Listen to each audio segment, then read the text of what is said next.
The elevator footage was already playing when the doors opened. A security monitor in the lobby showed Olivia, my wife, laughing with a man in a gray suit, slipping him a small envelope, and then touching his arm like it was the most natural thing in the world. My stomach tried to uninstall itself. Tonight was my boss's party, and 5 minutes ago Olivia had kissed me and said, "Be right back, Tom." Now the camera angle zoomed in on the man's face as he leaned close. I heard someone behind me whisper, "Oh." That's when the humiliation started, before I even knew why.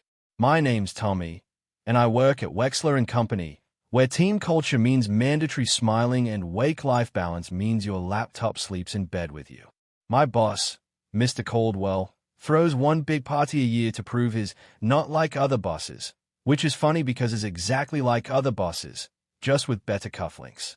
This year, the party was at a downtown hotel with chandeliers that looked like they were built out of frozen regret. I brought Olivia because she's my favorite person and also because she can talk to anyone without sweating through her shirt. Olivia and I are newly married, which means we still do adorable things like argue over who loves who more and then call a truce via shared dessert. She's the kind of woman who laughs with her whole face, the kind of laugh that makes strangers feel invited to be happier. She also has the dangerous skill of remembering everyone's name after hearing it once. Me? I remember names like my brain is an old phone with no storage. Would you like to delete photos to save contact? Still, we made a good team. Olivia, the charming diplomat. Tommy, the guy who finds the exit signs and hopes they are metaphors. The problem at Wexler & Company had a name, Miranda Price. She was HR manager, which meant she controlled forms, approvals, and the power to ruin your week with one quick chat. Miranda was always perfectly styled, like she lived inside a magazine called How to Win Without Smiling. She had a habit of complimenting you in a way that felt like she was stapling something to your forehead. "Tommy, love that tie," she'd say, eyes scanning like a barcode reader. "Very brave." I once asked if brave meant ugly. She replied, "Oh, no. Bravery is a spectrum." At the party, Miranda arrived wearing something shiny enough to guide ships home. She greeted Mr. Caldwell with a laugh too loud for the room, like it was paid per decibel. Then she turned to me. "Tommy," she said, "so nice you could make it." Her smile looked practiced, like she had rehearsed it in the mirror with a metronome. Olivia offered her hand. "Hi, I'm Olivia." Miranda took it lightly, like Olivia's kindness might be contagious. "Of course you are," Miranda said, as if Olivia's existence confirmed a rumor she'd been expecting. Olivia leaned toward me and whispered, "She is I once fired a guy for breathing wrong energy." I snorted into my soda. That's the thing about Olivia. She disarms stress with humor like it's her second language. I tried to relax, telling myself it was just a party. Eat tiny food, laugh at jokes that aren't jokes, and don't spill anything on the bus. Easy. Then Miranda glided back over, holding a champagne flute like it was a trophy. "Olivia," she said sweetly, "I've heard so much about you." Olivia smiled. "All good things, I hope." Miranda's eyes shimmered. "Oh, mostly." The party got louder as the night stretched. People formed those awkward circles where everyone looks like they're waiting for a bus together. I introduced Olivia to my coworkers, and she turned each conversation into something fun. She complimented a guy's socks. She convinced another that quarterly reports sounded like a medieval curse. Even Mr. Caldwell laughed when she said, "You must be Caldwell, the guy who owns Tommy's Free Time." He wheezed like he hadn't heard truth in years. I started thinking, maybe tonight would be okay. Then Miranda picked her moment like a hawk. She approached with 2 colleagues in tow, like she'd brought witnesses for a performance. "Olivia," Miranda said loudly, "is it true you used to work in events?" Olivia nodded. "Yeah, weddings, fundraisers, corporate stuff." "Why?" Miranda tilted her head. "Just curious. It must be exciting to be around other people's money." I felt Olivia stiffen for a second. Then she smiled politely. "It's mostly exciting to be around cake." Miranda laughed, sharp and quick. "Cake, right." Then she turned to the small crowd. "Tommy married a woman who knows her way around parties. Convenient." Her eyes slid to me. "Isn't it, Tommy?" My face warmed. I could feel the old reflex. Laugh it off. Be smaller. Don't cause trouble. But Olivia squeezed my hand under the table. Miranda, Olivia said, voice calm. Are you okay? You sound like you're auditioning for Villain of the Month. Someone coughed, which is what people do when they want to laugh but also want to keep their jobs. Miranda's smile tightened. Oh, I'm fine. I just love seeing what people choose. She gestured at Olivia's simple dress. Some choose modesty. Some choose ambition. Olivia blinked.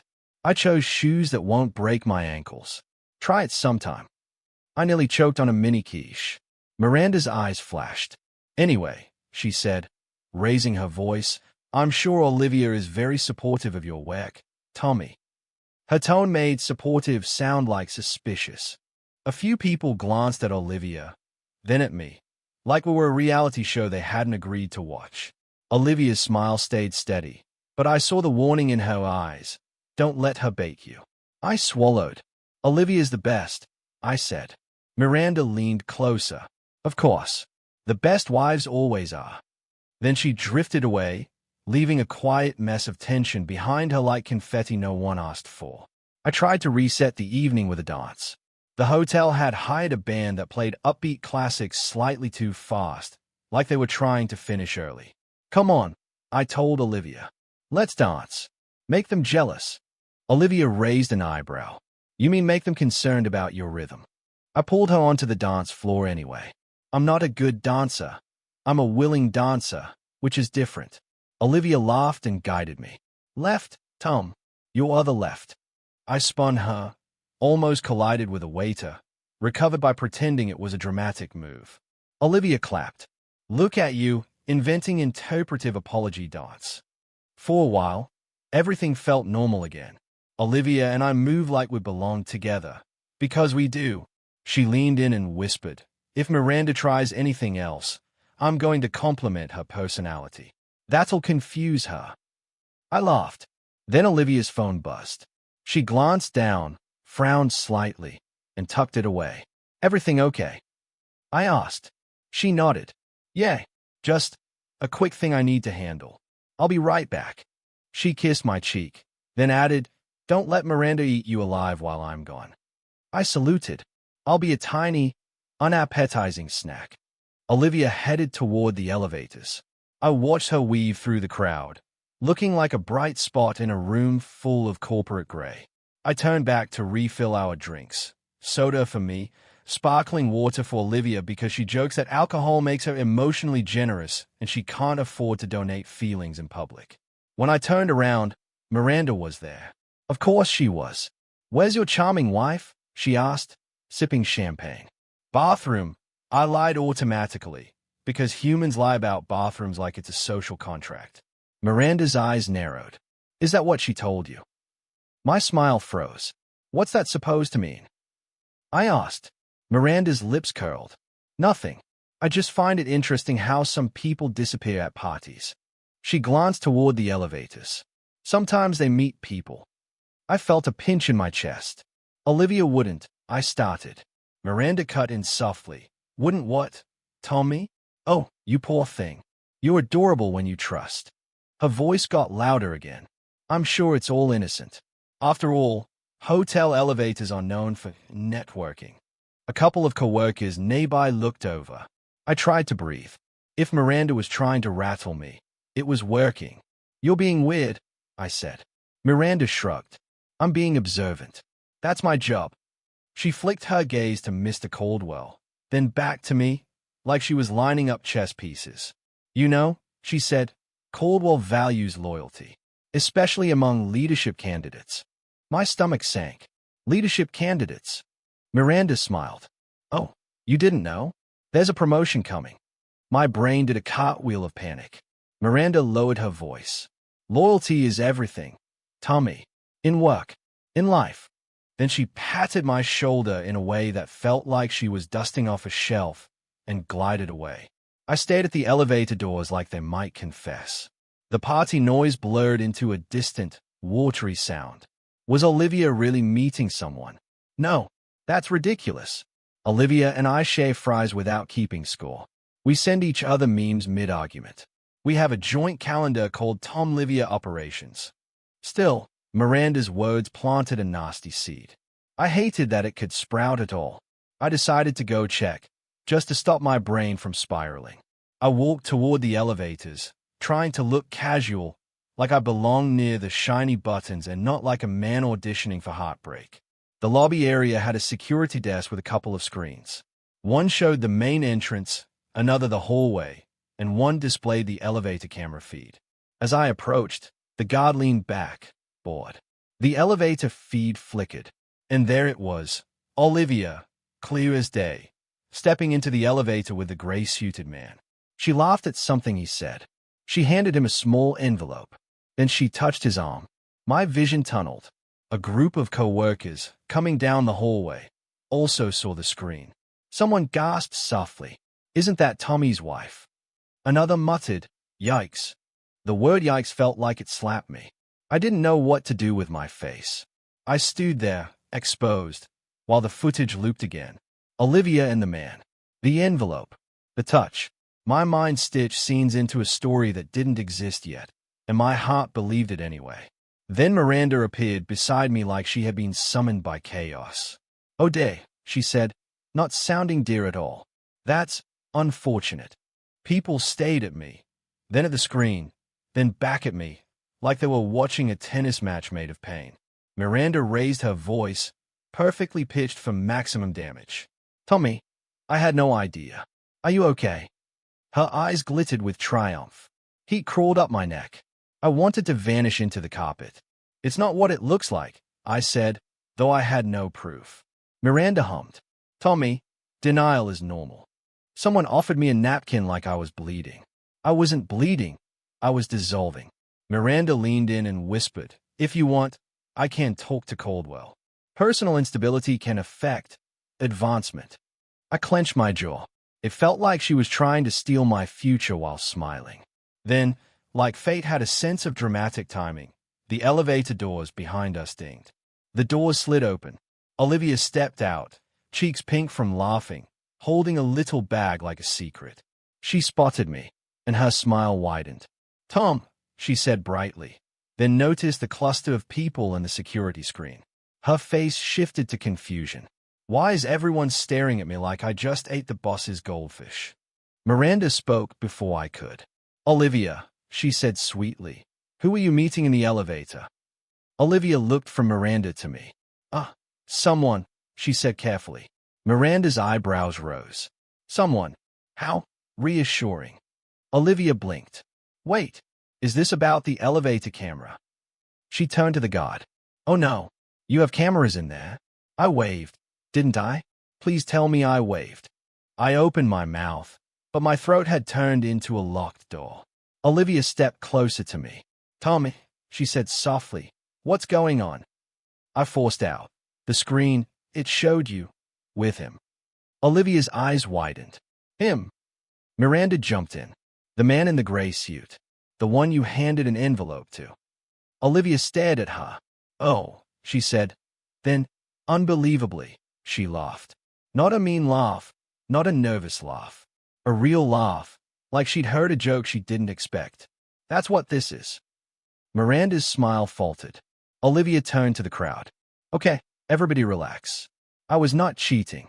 I was," she paused dramatically, "being a financially responsible romantic." "Eh, what?" I croaked. Olivia reached into her bag and pulled out a small, glossy card. She handed it to me. It was a receipt, no, a deposit slip, for a jewelry store downstairs in the hotel. My eyebrows knit.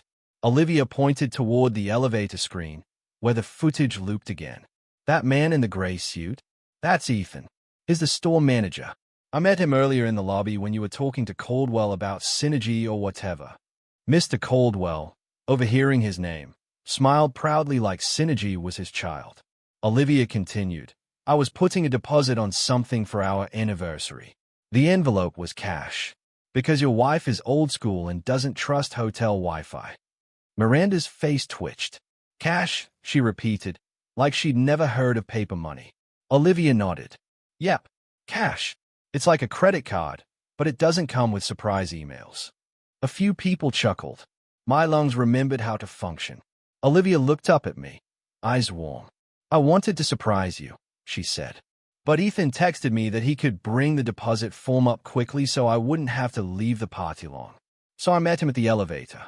She made a face. I touched his arm because he almost dropped the envelope. You know me. I'm a reflexive catcher, like a mom with falling toddlers. The crowd's tension began to melt into awkward laughter. I held the receipt like it was a tiny life raft. You were planning a surprise? I asked. Olivia nodded, suddenly shy. Yeah, our first married anniversary is coming up, and you've been working so hard. I wanted something special. My chest ached in a different way now. Softer, guilty. Miranda forced a laugh. Well, that's sweet, she said, voice tight. Olivia turned to Miranda with polite curiosity. Miranda, why did you assume I was doing something bad? Miranda's eyes darted. I didn't assume. I'm merely. Olivia cut in cheerfully, publicly suggested it multiple times. Yeah, I noticed. A coworker behind me coughed out a laugh that sounded like a hiccup. Mr. Caldwell wandered over, sensing drama like it was free dessert. Everything all right? He asked. Miranda started, Tommy's wife, but Olivia jumped in smoothly. Everything's great, she said. We just learned your hotel has elevator cameras and my husband has the saddest puppy eyes when he's confused. Caldwell chuckled. Security. Can't be too careful. Olivia nodded. Absolutely. Speaking of careful, your HR manager has been very creative with insinuations tonight. Caldwell blinked. Miranda's smile turned to porcelain. Caldwell looked between us. Miranda, did you start something? Miranda laughed too brightly. Of course not. I was supporting Tommy. Olivia murmured, by emotionally drop-kicking him. The crowd had shifted from judgment to curiosity to entertainment. Miranda tried to regain control. Tommy, she said, switching tactics, surely you can appreciate that appearances matter, especially in a professional setting. Olivia tilted her head. Oh, I agree. For example, it appears you've been trying to embarrass us. That matters. Someone snorted. Miranda's cheeks flushed. She took a step closer to me. Tommy, I'm thinking of your career. There's a promotion, Olivia interrupted. Wait, there's a promotion. I blinked. There's a promotion. Caldwell blinked too, like he hadn't planned on the promotion being a public character. Well, he said, nothing official.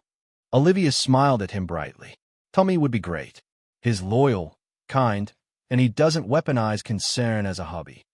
Miranda inhaled like she'd swallowed a lemon. Caldwell cleared his throat. Miranda, he said carefully, let's talk. Miranda's eyes widened. Now. Caldwell nodded. Yes, now. Miranda tried to laugh it off, but her laugh came out thin. As they walked away, Olivia leaned into me and whispered, I think we just watched Karma do a little tap dance. I exhaled a shaky laugh. Olivia, I'm sorry, I said quietly. I doubted you for a second. She took my face gently in her hands. Tommy, it's okay to have feelings, she said. But next time your brain invents a soap opera, can you at least cast someone hotter than a guy named Ethan in a gray suit? I laughed harder than I had all night, partly from relief and partly from love. We went back into the ballroom, and suddenly everything felt lighter. Co-workers approached to apologize for staring, and Olivia turned it into comedy. Honestly, she said, if you're going to judge me, at least judge my elevator posture. I looked like a startled penguin. People laughed. I asked, so what did you put a deposit on? Olivia grinned mischievously. Nice try. It's a surprise. I pretended to pout. I survived public humiliation for this. She patted my cheek. And you survived because I'm adorable and you're lucky. We danced again, this time slower, and my clumsy steps became a joke we shared instead of a performance I feared. Later, in a quiet corner, Olivia and I sat with 2 slices of cake. Because she was right. Cake fixes most things. Miranda wanted to make you look unstable, Olivia said, more serious now. That's not about you. That's about her. I nodded. I hate that she got inside my head. Olivia squeezed my hand. Then let's lock that door. she said. Here's the deal. When something scares you, you ask me. Not the panic version of you. The real you. I swallowed. Deal. She smiled softly.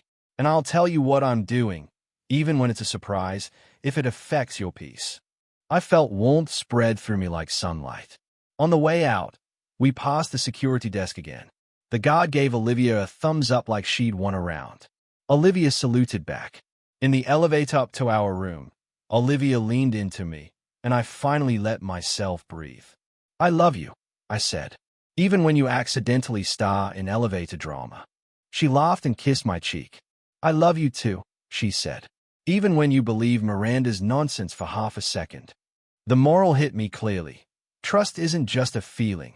It's a choice you practice, especially under pressure. And if someone tries to humiliate you to climb higher, let them, because sooner or later, the cameras catch the truth. If you enjoyed this story, please like, comment, and share this video with your friends. Subscribe and turn on the notification bell so you never miss a powerful story drop.